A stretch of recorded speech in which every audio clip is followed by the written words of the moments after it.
Chapter 2. Tending Water Buffaloes. The day was cool. After eating the noon meal in mindfulness, each bhikkhu washed his own bowl and placed his cushion on the earth to sit facing the Buddha.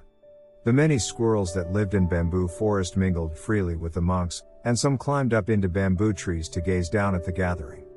Svasti saw Rahula sitting directly in front of the Buddha, and he quietly tiptoed there and placed his cushion next to Rahula's. They sat together in the lotus position. In that serene and dignified atmosphere, no one spoke. Svasti knew that each bhikkhu was following his breath mindfully, waiting for the Buddha to speak. The Buddha's bamboo platform was high enough for everyone to see him clearly. The Buddha had a relaxed yet majestic air like that of a lion prince. His eyes filled with loving compassion as he looked out over the assembly. When his eyes came to rest on Svasti and Rahula, the Buddha smiled and began to speak. Today I wish to tell you about the work of tending water buffaloes, what a good buffalo boy must know and what he must be able to do. A boy who cares well for water buffaloes is a boy who easily recognizes each buffalo under his care, knows the characteristics and tendencies of each one, knows how to scrub them, care for their wounds, chase mosquitoes away with smoke, find safe paths for them to walk, love them, find safe and shallow places for them to cross the river, seek fresh grass and water for them, preserve the grazing meadows, and let the older buffaloes serve as good models for the younger ones. Listen bhikkhus, just as a buffalo boy recognizes each of his own buffaloes, a bhikkhu recognizes each of the essential elements of his own body. Just as a buffalo boy knows the characteristics and tendencies of each buffalo, a bhikkhu knows which actions of body, speech, and mind are worthy and which are not. Just as a buffalo boy scrubs his animals clean, a bhikkhu must cleanse his mind and body of desires, attachments, anger, and aversions. As he spoke, the Buddha's eyes did not leave Svasti. Svasti felt that he himself was the source of the Buddha's words. He recalled how, years before, while sitting at the Buddha's side, the Buddha would ask him to describe in detail his work of tending water buffaloes. How else could a prince raised in a palace know so much about buffaloes? Though the Buddha spoke in a normal voice, each sound rose clear and distinct and no one missed a word. Just as a buffalo boy cares for his buffalo's wounds, a bhikkhu watches over his six sense organs, eyes, ears, nose, tongue, body, and mind, so that they do not become lost in dispersion. Just as a buffalo boy protects his buffaloes from mosquito bites by building fires to create smoke, the bhikkhu uses the teaching of becoming awake to show those around him how to avoid the afflictions of body and mind. Just as the boy finds a safe path for the buffaloes to walk, the bhikkhu avoids those paths that lead to desire for fame, wealth, and sexual pleasure, places such as taverns and theaters. Just as a buffalo boy loves his buffaloes, the bhikkhu cherishes the joy and peace of meditation. As the boy finds a safe, shallow place in the river for the buffaloes to cross, the bhikkhu relies on the Four Noble Truths to negotiate this life. As the boy finds fresh grass and water for his buffaloes, the bhikkhu knows that the four establishments of mindfulness are the nourishment leading to liberation. As the boy preserves the fields by not overgrazing them, the bhikkhu is careful to preserve the relationships with the nearby community as he begs offerings. As the boy lets the older buffaloes serve as models for the younger ones, the bhikkhu depends on the wisdom and experience of their elders. O bhikkhus, a bhikkhu who follows these 11 points will attain arhatship in the span of 6 years of practice. As a buffalo boy finds fresh grass for his buffaloes, so a bhikkhu knows that the four establishments of mindfulness lead to liberation. Svasti listened in astonishment. The Buddha had remembered everything he had told him 10 years before, and was able to apply each detail to a bhikkhu's practice. Though Svasti knew the Buddha was teaching the entire assembly of monks, he also had the distinct impression that the Buddha was addressing him directly. The young man's eyes did not wander even once from the Buddha's countenance. These were words to hold in one's heart.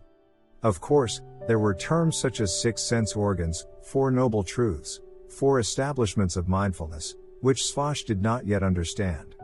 He would ask Rahula later to explain these terms, but he knew he understood the essential meaning of the Buddha's words. Buddha continued to speak.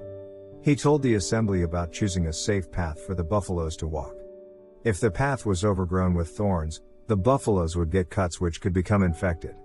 If the buffalo boy did not know how to take care of wounds, his buffaloes could become feverish and even die. Practicing the way was the same. If a bhikkhu did not find a proper path, he could become wounded in mind and body. Greed and anger could further poison his wounds until they grew so infected that the way to enlightenment became hindered. The Buddha paused. He motioned for Svasti to come up and stand beside him. Svasti stood with his palms joined while Buddha, smiling, introduced Svasti to the assembly. 10 years ago I met Svasti in the forest near Gaya, just before I realized the way. He was then 11 years old. It was Svasti who gathered armfuls of kusa grass which I used for a cushion to sit beneath the Bodhi tree. Everything I have taught about water buffaloes, I learned from him. I knew he was a good buffalo boy, and I know he will be a fine bhikkhu. Everyone's eyes were on Svasti, and he could feel his ears and cheeks tingling and becoming very red. The men all joined their palms and bowed to him, and he bowed back to them. The Buddha then concluded the Dharma talk by asking Rahula to recite the 16 methods of conscious breathing. Rahula stood, placed his palms together, and recited each method in a voice as bright and clear as a bell. When he finished, he bowed to the community, and the Buddha stood up and slowly walked back to his hut. After he did so, all the monks in the assembly took their own cushions and walked slowly to their own spot in the forest. Some of the monks lived in huts, but many slept and meditated outdoors, beneath the bamboo trees. Only when it rained very hard did they pick up their cushions and seek shelter in the residential huts or lecture halls. Svasti's teacher, Sariputta, had assigned him to share a space outdoors with Rahula. When Rahula was younger, he had to sleep in a hut with the teacher who served as his guardian, but now he had a spot under the trees. Svasti was happy to be with Rahula. Late that afternoon after sitting meditation, Svasti practiced walking meditation alone.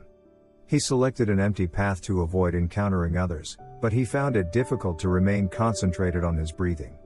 His thoughts were filled with longing for his brother and sisters and the village at home. The image of the path leading to the Naranjara river rose clearly in his mind. He saw little Bhima lowering her head to hide her tears and Rupak caring for Ramhu's water buffaloes alone. He tried to chase these images away and focus on nothing but his steps and breathing, but the images continued to flood him. He felt ashamed that he could not devote himself to his practice, and he felt unworthy of the Buddha's trust. After walking meditation, he thought he would ask Rahula for help. There were also several things the Buddha had said in his Dharma talk that morning that he had not fully grasped, and he was sure Rahula could explain them to him. Just thinking about Rahula encouraged and calmed him, and he found it easier to follow his breathing and each slow step. Svasti had not yet had a chance to look for Rahula, when Rahula came looking for him.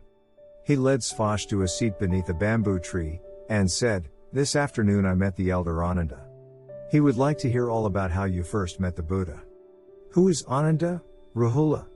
"He's a prince of the Sakya line and the Buddha's cousin. He became a monk 7 years ago and now he is one of the best disciples. The Buddha loves him dearly. It is he who looks after the master's health. Ananda has invited us to come to his hut tomorrow evening.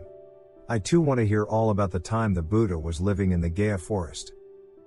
"Hasn't the Buddha already told you?" "Yes, but not in detail.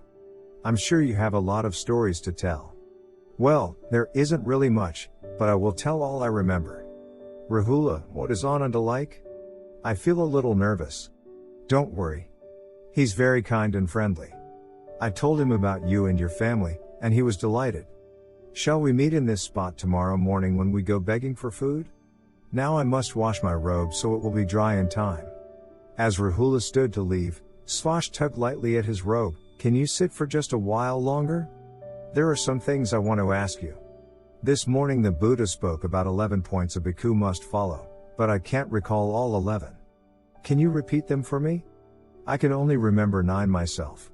But don't worry, tomorrow we can ask Ananda." "Are you sure the elder Ananda will remember all of them?" "Positive. If it had been 111, Ananda would still remember. You don't know Ananda yet, but everyone here admires his memory. It's incredible. He can repeat flawlessly everything the Buddha has said without leaving out even one tiny detail. Around here, everyone calls him the most learned of all the Buddha's disciples. So whenever someone forgets something the Buddha has said, they seek out Ananda." Sometimes the community organizes study sessions in which Ananda goes over the Buddha's basic teachings. Then we're very lucky. We'll wait and ask him tomorrow. But there is something else I want to ask you. How do you quiet your mind during walking meditation? Do you mean to say that during your walking meditation